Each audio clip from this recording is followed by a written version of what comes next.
So we are several weeks into the XFL season, and I wanted to make a quick video on things that I've liked and things that I haven't liked so far in the XFL 3.0 edition. So let's start this video off on a high note with things that I've liked. Number one, I have loved most of the rule changes. The first rule isn't totally new, but it's still different from other leagues, and that is the kickoff. I think it's a really smart way to bring back the return game to the sport while also taking into account player safety, as this has always been said to be one of the most dangerous plays in football. Next, I really like what the XFL has done with allowing coaches to challenge any play they like as long as they have a timeout available. There should be no such thing as non-reviewable plays in any kind of sport, and I think it goes a long way to make sure that blown calls don't decide outcomes of games. I also really like the new onside kick rule where you can choose to attempt a 4th and 15 in the fourth quarter in order to get the ball back in place of an onside kick. It makes the games a lot more interesting even if the game is lopsided in the fourth quarter, and we've already seen the Battlehawks take full advantage of this in the first week of the season. They came back from a 12-point deficit with only about a minute and a half left in the game. In fact, this rule has been so good that NFL Network insider Tom Pelissero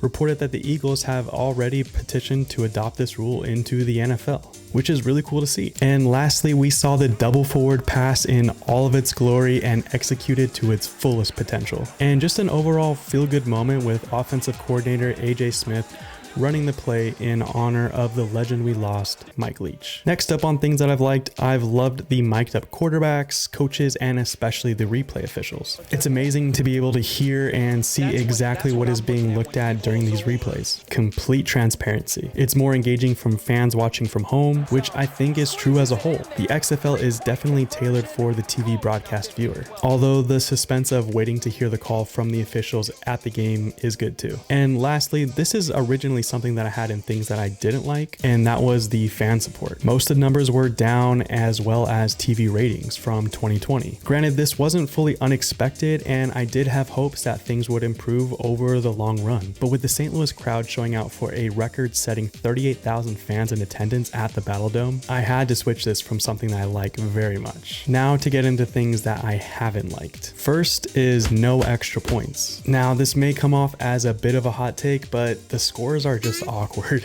And I actually didn't realize when I was reading through the rule changes to start the season that they were getting rid of the extra point altogether. This has made for a lot of 6-6, 12-0, 15-6 scores. And it really just doesn't feel like football scores to me. I know this is kind of a nitpick, but I just don't like it. Next is a little bit more serious. The new franchises are being completely left in the dust. The 3 newly located teams are combined 1-11 to start the season. Not good. Granted, rarely do we see franchises burst onto the scene and dominate from the start. The most recent I can think of are the Golden Knights in the NHL, but it's very obvious that the established brands are running circles around the new kids on the block. Hopefully we can see these teams get their footing some point in this season, especially given the hype around the Vipers going into the start of the year. And lastly, staying on the topic of the Vipers, field conditions have been less than ideal in certain venues, especially what was on display in Vegas. I mean, from painting the grass green to press boxes made of scaffolding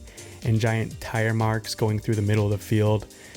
It just wasn't a good look. But overall, I am fairly optimistic about where the league is heading. We've had close games, engaging broadcasts, some snoozers, and still holding out for a bona fide star to be the face of the league and draw bigger audiences. Carson Wentz, anyone? Maybe you could make an argument for AJ McCarron? Only time will tell. Anyways, thanks for watching. Peace.